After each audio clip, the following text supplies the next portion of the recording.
પ્રકરણ 3 દ્વિચલ સુરેખ સમીકરણ. એની થિયરી આપણે અલગથી વિડીયોમાંથી જોશું. રીત મહત્વની છે, પરીક્ષામાં 3 ગુણનો પૂછાય છે દાખલો.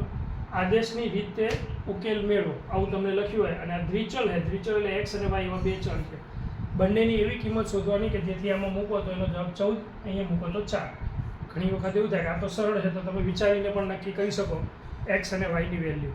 પણ ગણતરી દ્વારા સચોટ ઉકેલ, સીધો જ ઉકેલ મળી જાય એ રીત જોઈએ. તો કે તમારે શું કરવાનું, તો કે આને કહેવાય પ્રથમ સમીકરણ, આને કહેવાય દ્વિતીય સમીકરણ. બે સમીકરણો આપે છે. આમાં આપણે પ્રથમ સમીકરણનો ઉપયોગ કરશું એટલે શોર્ટમાં લખું છું કે સમીકરણ 1 પરથી એક્સની કિંમત શોધીએ તો શું મળે, તો કે એક્સને આગળ રાખો તો વાયને આગળ લઈ જાઓ એટલે એ જે બરાબર પછી જેટલું પણ મળે પદ એ એક્સની વેલ્યુ બની જાય. તો પ્લસ વાય આ બાજુ આવે તો 14 માઇનસ વાય. તો આ કોની કિંમત થઈ 14 માઇનસ વાય, તો કે એક્સની કિંમત થઈ. રેડી? ચલો હવે શું કરીએ, તો કે સમીકરણ 2માં એક્સની કિંમત મુક્ત, આ એક્સની કિંમત જે આપણે ધારણા પ્રમાણે મળી એને આપણે સમીકરણ 2માં મૂકીએ. સમીકરણ 2 એટલે x માઇનસ વાય બરાબર 4. એક્સની જગ્યાએ 14 માઇનસ વાય મૂકવાના. શું મૂકવાના? 14 માઇનસ વાય બરાબર 4. કૌંસ આમ તો ના કરો તો ચાલે, કારણ કે આગળ કોઈ સહગુણક નથી એટલે કૌંસ ના હોય તો ચાલે. ચલો હવે શું કરીએ, તો કે તમે સમીકરણ ઉકેલતા તમને આવડતું જશે, આગળના ધોરણમાં ભણ્યા છો. y સજાતીય પદ કહેવાય, તે 14 અને 4 પણ સજાતીય કહેવાય. તો 14 ને 4 ની જોડે લઈ જાઓ તો સમીકરણ પ્રમાણે +14 આ બાજુ આવે તો શું થઈ જાય? -14.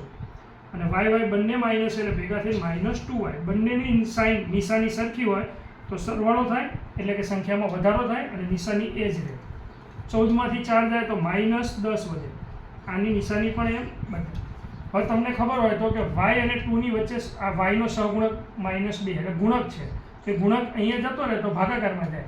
તો y ની કિંમત શું મળે આપણને, તો કે -10 ની જોડે 2 ને લઈ જાઓ તો એ ભાગાકારમાં જાય, કારણ કે આની વચ્ચે કોઈ નિશાની ના હોય એટલે બે ગુણાકારના સંબંધમાં કહેવાય.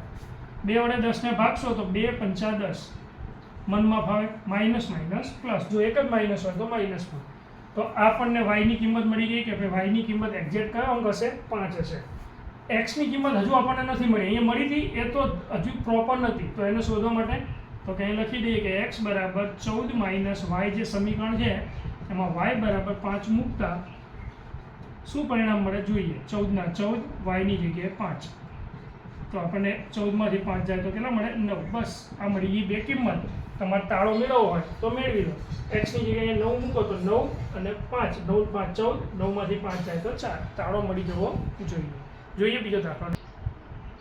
ચલો બીજા દાખલામાં પહેલું સમીકરણ છે એ પૂર્ણાંક સ્વરૂપે છે, અપૂર્ણાંક નથી. પણ બીજું સમીકરણ છે એ અપૂર્ણાંક સ્વરૂપે છે. તો પ્રથમ સમીકરણમાં કોઈ ચેન્જીસ નહીં કરીએ, પણ આ બીજું જે સમીકરણ છે આપણું એનું શુદ્ધિકરણ એટલે કે એને સમાન અપૂર્ણાંક સ્વરૂપમાં ગોઠવીએ કે જેથી આપણને ગણવામાં ઇઝી રહે. અને તમે આમને આમ રાખીને ગણો તોય ચાલે, પણ ગણતરી વધારે ડિફિકલ્ટ લાગે. પહેલેથી જ એનું સ્વરૂપ આપણે શુદ્ધ બનાવી દઈએ. તો આને શું કરી દઈએ આપણે, તો કે જો છેદ લસા લેવો પડે, કારણ કે 3 અને 2 છેદમાં જુદા જુદા અંકો હોય તો લસા લઈ અને સરવાળા કરાય. તો લસા આનો લઈએ તો 2 ને s જોડે ગુણીએ તો 2s, 3 ને t જોડે ગણીએ તો 3t, અને છેદમાં બંનેનો ગુણાકાર. તો તમે આ રીતે લસા લઈને શોર્ટમાં કરી શકો. હવે શું થાય, તો કે આ 6 ભાગાકારમાંથી અહીંયા જાય એટલે ગુણાકારમાં જાય. 6 અહીંયા ગુણાકારમાં જાય તો છાયો છાયો 36, અહીંયા વધે 2s + 3t. તો હવે આપણું સમીકરણ અહીંયા શુદ્ધ થઈને આપણને મળી ગયું. આ પણ પૂર્ણાંકમાં, આ પણ પૂર્ણાંકમાં. તો હવે આપણે જે હમણાં પહેલા દાખલામાં જે રીતે કર્યું હતું એ રીતે શું કર્યું હતું, તો કે સમીકરણ 1 પરથી x ની જગ્યાએ આપણે s ની કિંમતને કરતા રાખીએ તો -t આ બાજુ આવી જાય તો શું બની જાય? +t.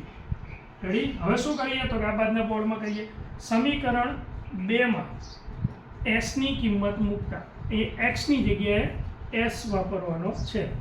ચલો તો સમીકરણ 2 ક્યાં છે, તો કે આજુ, તો કે એમાં શું છે, તો કે 2s + 3t = 36. એમાં 2 ના 2 પણ s ની જગ્યા ખાલી રહે. કેમ, તો કે આ શબ્દ અહીંયા મૂકવાના છે. 3 + t + 3t = 36. ચલો ફરીથી જોઈ લો. s ની કિંમત મૂકવાની છે અહીંયા કઈ, તો કે s બરાબર અહીંયા આપણે જે મળી હતી એ મૂકવાની છે.